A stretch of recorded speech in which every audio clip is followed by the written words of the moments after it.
শুভ সকাল বন্ধুরা, আমি মৌসুমি। আবার একটা নতুন ব্লগে তোমাদের সবাইকে স্বাগত।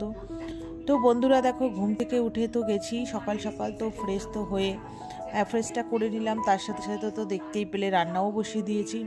যেহেতু সকালবেলা প্রত্যেক দিনই আমার খুব তাড়া থাকে, যখনই উঠি না কেন আমার সকাল 9টার মধ্যে সব কাজকর্ম শেষ করে রান্নাবান্না, আপাতত রান্নাবান্নাটা মেন করে ওদেরকে সব গুছিয়ে দিতে হয়, মেয়ে আর হাজব্যান্ডকে।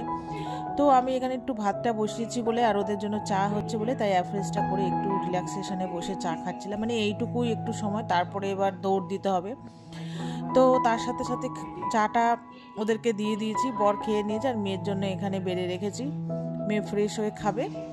তো তার সাথে সাথে ওখানে একটু জানলাটাও খুলে দিলাম, যাতে ওই পাশে জানলাটা দিয়ে না ঘরে বেশ ভালো রোদ আসে। শীতকালে না আমি ওই পাশে জানলাটাই বসে বসে রোদ পোহাই, আমার খুব ভালো লাগে। তো আজকে রান্নার মেনুতে হচ্ছে তেলাপিয়া মাছ, বর এর আগে একদিন এনেছিল। তো যেহেতু আমি খাই না, তো ওই জন্য অল্প করে এনেছে। তার সাথে আমি চিংড়ি মাছ, ছোট কি বলে ওগুলোকে, আমুদি মাছ, এইসব এনেছিল বলে, ও যেহেতু ওর খুব খেতে ইচ্ছা করছে বলে তাই ওই তেলাপিয়া মাছ এনেছিল। এর আগে একদিন রান্না করে দিচ্ছি আর ছিল, তা আজকে রান্না করে দিচ্ছি। তো বর বলছিল যে জ্যান্ত মাছ যেহেতু আলু কাঁচকলা দিয়ে খাবে বলেই সব নিয়ে এসেছিল। তো এখানে আলু কাঁচকলাটা কেটে আগে মাছটা ভেজে নিলাম নুন হলুদ মাখিয়ে, তারপরে আলু আর কাঁচকলাটা হচ্ছে তোমার ভেজে নিয়েছি। আর আজকে না বেশি কিছু রান্না করবো না, আর কালকে অনেকটা বাঁধাকপি রয়েছে, ঠিক আছে, ওই জন্য আর বেশি কিছু করব না। আর মেয়েকে টিফিনে করে দেবো হচ্ছে পরোটা, আর তার সাথে দেবো পনির। তো ওখানে রান্না হচ্ছে, আর এদিকে আমি আমার যে সকালবেলা যে হেলদি টেস্টি ব্রেকফাস্টটা খাই, ঠিক আছে, সেটা করে নিলাম। আজকে না মিক্সিতে ব্লেন্ড করার সময় নেই, তো ওই জন্য আজকে গ্লাসে ঢেলেই চামচ দিয়ে একটু গোটানাটা করে খেয়ে নেবো আর কি। তো ওইদিকে দেখো বাঁধাকপিটা দেখতে পাচ্ছ কতটা পরিমাণে রয়েছে, যেহেতু আগের দিন খাওয়া হয়নি, মার বাড়িতে রাতে আমরা খেয়ে এসেছিলাম। তো আবার কি বলতো, কিছুটা কম করলে কম পড়ে যায়, আবার বেশি করলে বেশি হয়ে যায় এরকম। তো যাই হোক, আজকে রান্নার চাপটা প্রচণ্ডই কম।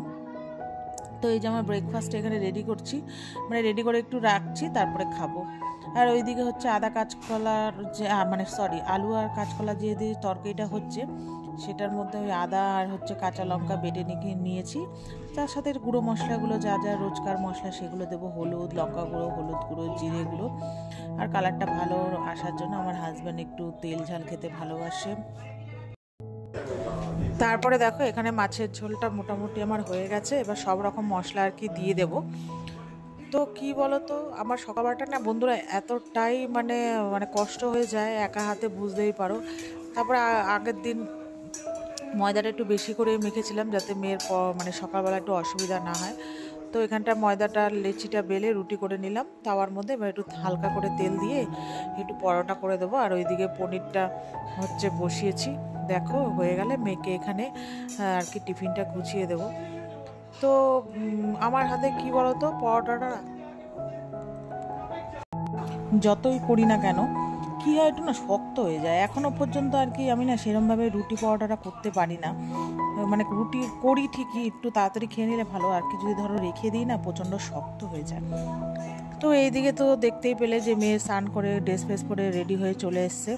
তো ও তো চুল বাঁধতে পারে না, জুটি বাঁধতে পারে, বেনুনি করতে পারে না। তো আমি বেনুনিটা করে দিচ্ছি আর ও আবার ভিডিও করছে।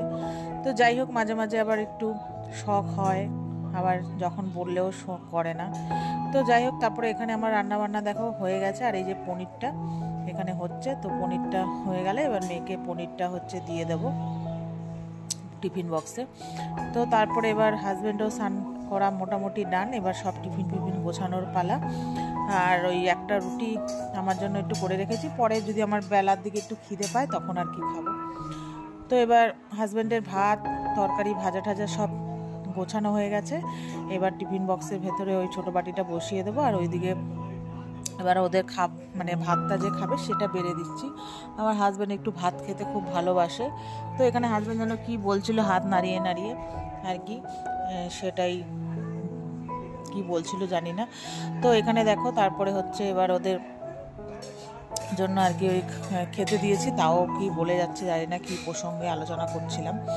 তো তারপরে এখানে ভাতটা ওদের দিয়ে দিয়েছি, এবার ও ভাতটা খাবে আর তার সাথে মেয়েকেও খাইয়ে দেয়। মেয়ে একা খায় না খুব একটা, যেহেতু মেয়ে সকালবেলা দিকে না ভাত খেতে ভালোবাসে না আর কি, তো ওই জন্য আর এত সকালে আমার মেয়ে খায়ও না ভাত। তো ওই যে মেয়ে প্রত্যেক দিনই ওর বাবা এক থালার মধ্যে নেয়, তারপর ওকে 2-3 গরজ যাই হোক ওর পেটে যতটা ইচ্ছা হয় খায়, তারপরে আর খায় না। আর এদিকে আমার খাবারটাও তো অনেকক্ষণ আগে বানিয়ে রেখেছিলাম, তো আমিও এবার সেটা খাচ্ছি আর ওদের সাথে কথা বলছি।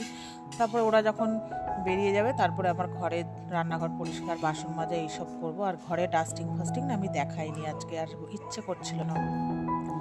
আর ওই পার্সেলটা দেখেছো, ওটা একটা কমফোর্ট অর্ডার দিয়েছিলাম, তো এসে পরে ওটা যখন তোমাদের সামনে খুলবো তখন তো ভিডিওটা শেয়ার করব।